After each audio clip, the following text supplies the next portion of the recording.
Hello my friends, how are you? I hope you are doing great. Welcome into another YouTube video.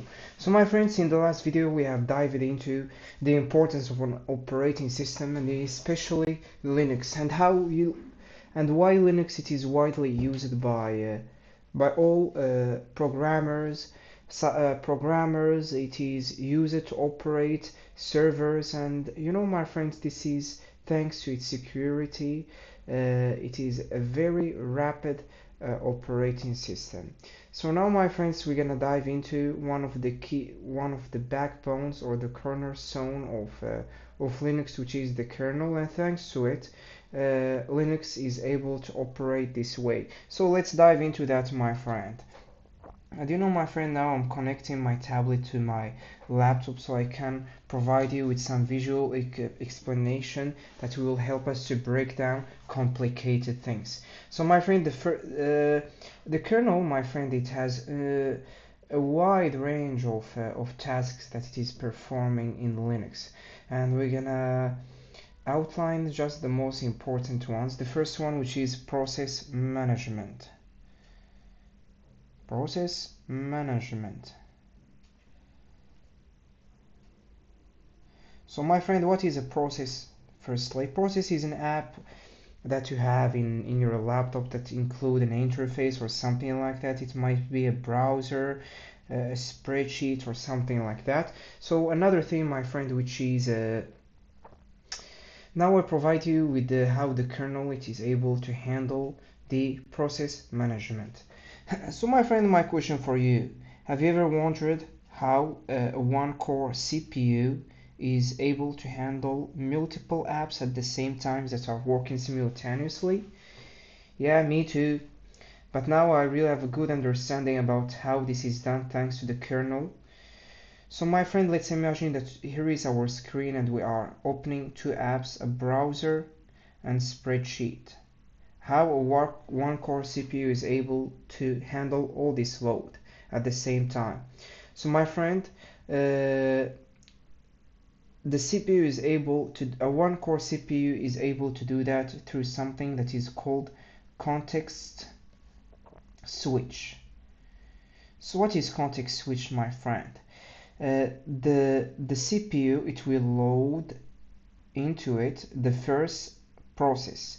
It will process it, and then after a fraction of a second the kernel will intervene, or the kernel will steps in and stop the process of the browser, stop it, remove it, save its state. This is the most important one, my friend.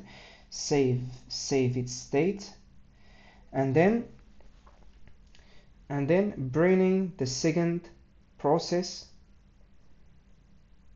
and inject it into the CPU. I don't know really, my friends, whether I've used here the word injected correctly. And all this happened, my friend, in a fraction of a second, and like that you are able to use numerous apps simultaneously.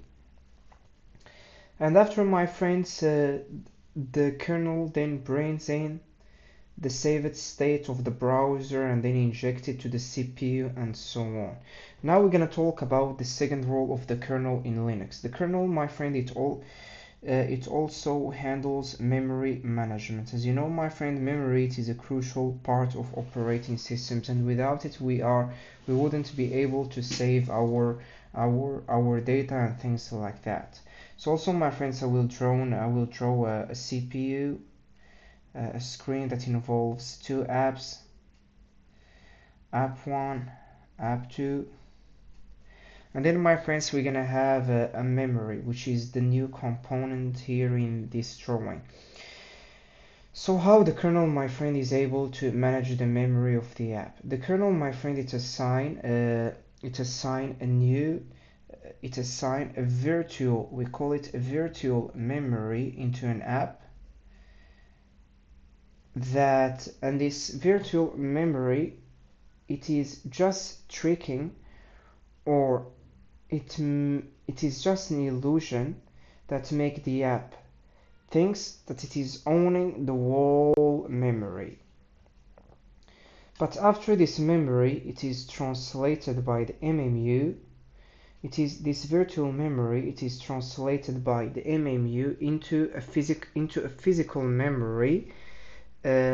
So let's imagine that the kernel had assigned the memory at the virtual memory address of 001 to app1, and also the same virtual memory to app00, which is 001. These two apps, they're gonna think that they are owning the full memory, and they are oblivious of the fact that the MMU will take these virtual memories and translate them into a physical address. And like that, my friends, the kernel is able to handle the memory. And the most important thing, my friend, we have already elaborated on how the kernel manage processes.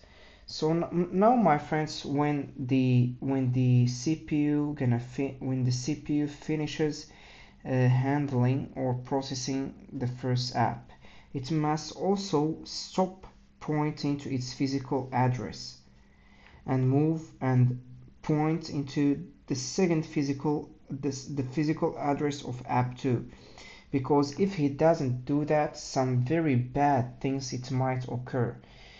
Because if the kernel mistakenly forget to reassign the CPU into the physical address of app2, the CPU it might override the physical address of app1 with the data of the app2, and that might lead into some weird results. And also it might not compensate, I'm thinking of another word, which make the security at risk, because now the app 2 is able to access the data of the app 1, and that might lead to some very bad things, especially if app 2 is a malicious app. So my friends, there is some other things that the kernel is able to address that we're gonna discover in this video. Okay, my friends, so now we're gonna dive into another important things that the kernel is able to handle. So the kernel, my friend, it is a really hard worker, because based on what I have shared with you, the kernel it handle a vital things in our operating system, and without it, I'm sure that Linux it wouldn't operate, and it wouldn't have a good reputation of security, integrity. So now, my friends, we're going to move into another thing, which is called system calls and support.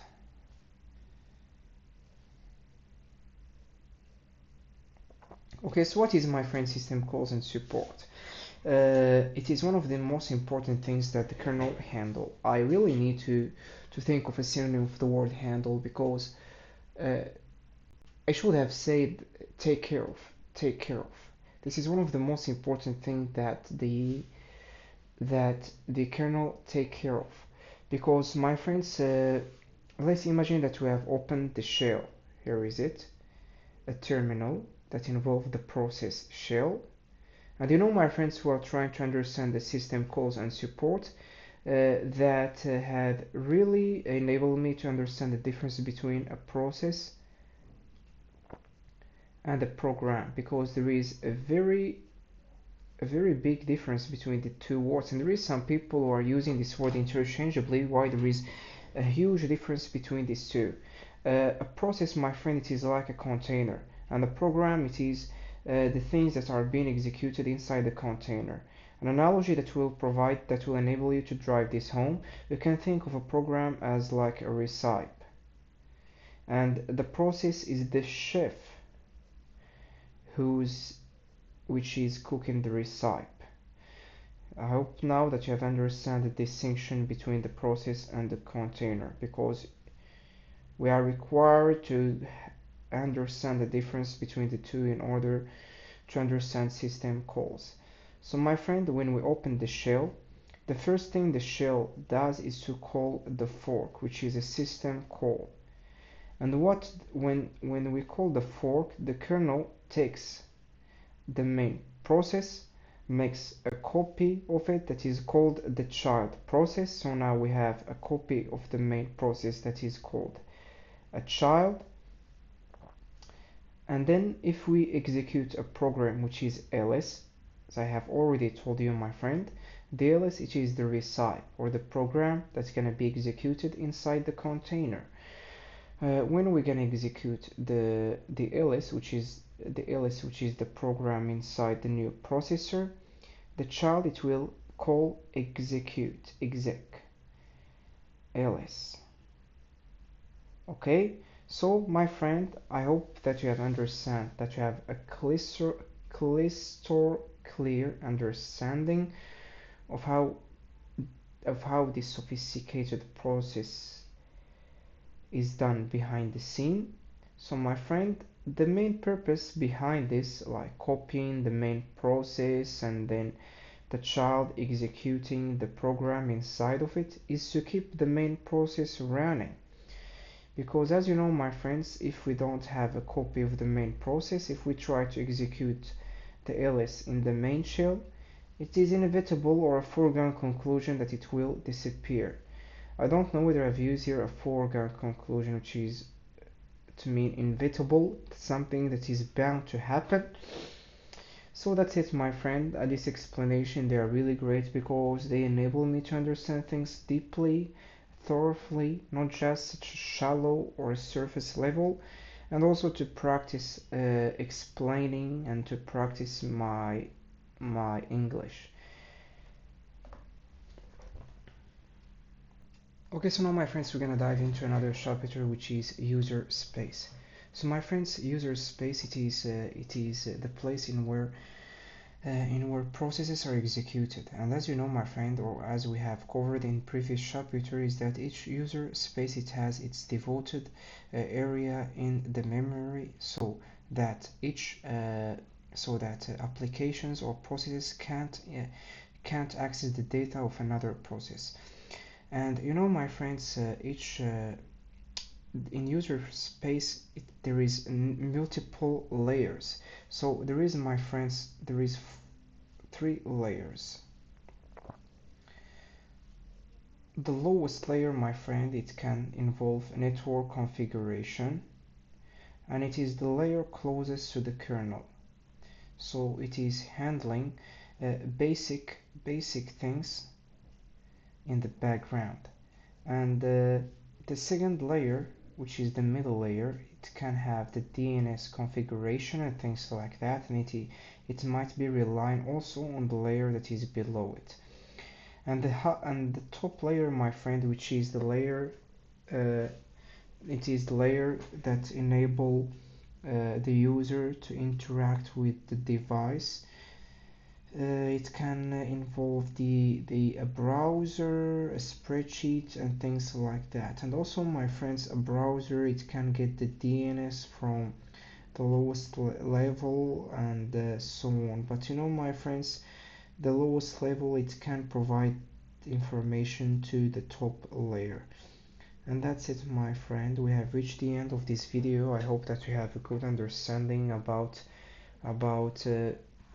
the task that the kernel is handling in our laptop. And you know, my friends, I would like from you to imagine all these sophisticated processes that is happening under the hood when you are, for example, running the shell. It makes a copy of the shell, which is called a child process. And then what happens when we run the ls, it's called the exec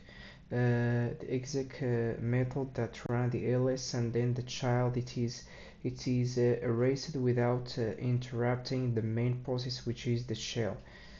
So that's it, my friend. We have reached the end of this video. I hope that I have explained that clearly. And you know, my friends, I really would like from you to apply this strategy of explaining what you understood for other people, because it's gonna really enable you to solidify things into your memory. Thank you very much, and see you in another video.